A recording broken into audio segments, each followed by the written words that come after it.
Aujourd'hui, je vais vous présenter une batterie Powerbank 30 000 mAh que j'utilise depuis plusieurs mois maintenant, suite au rachat d'une nouvelle, car celle-ci, l'ancienne que j'avais, 20 000 mAh, rudimentaire, a commencé à gonfler. C'était déjà la deuxième que j'achetais. J'ai voulu partir sur autre chose. Donc j'ai fait confiance à Amazon et j'ai acheté cette batterie 30 000 mAh en espérant avoir quelque chose de correct. Je suis tombé sur un produit de qualité pour le moment. On est sur une batterie plutôt rudimentaire, mais le plastique est de qualité, il fait plaisir en main, le grip est pas du tout désagréable et les indications sont suffisantes pour l'utilisation optimale de cette batterie.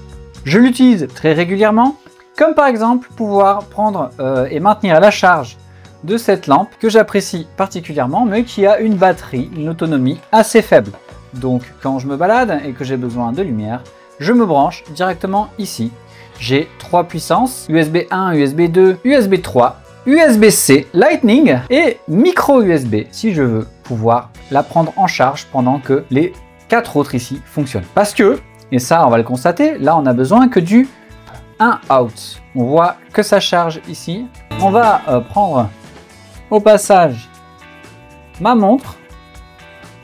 On va la brancher également. On voit que ça charge. On va prendre le Pixel 7 Pro. On va le connecter en USB-C. On va voir que les 3 outils sont en charge en même temps. Et ça, c'est pas une mince affaire. Et en cas de besoin, vous pourriez rentrer en charge un Lightning pour charger la batterie et vous pourriez également la brancher en micro USB ici pour la charger. La chargez pas en 2 points en même temps.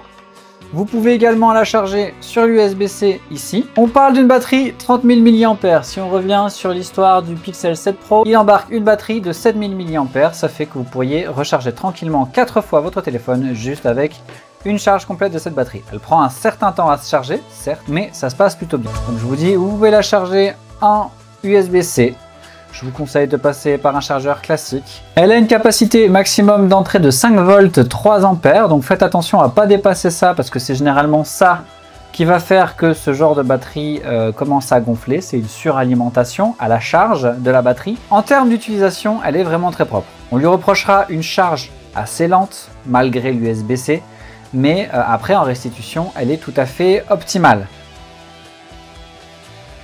Je vous la conseille, sincèrement, je vous ai mis les liens en description si nécessaire. Je vous invite à vous abonner pour plus de contenu de la sorte et plein d'autres choses sur cette chaîne.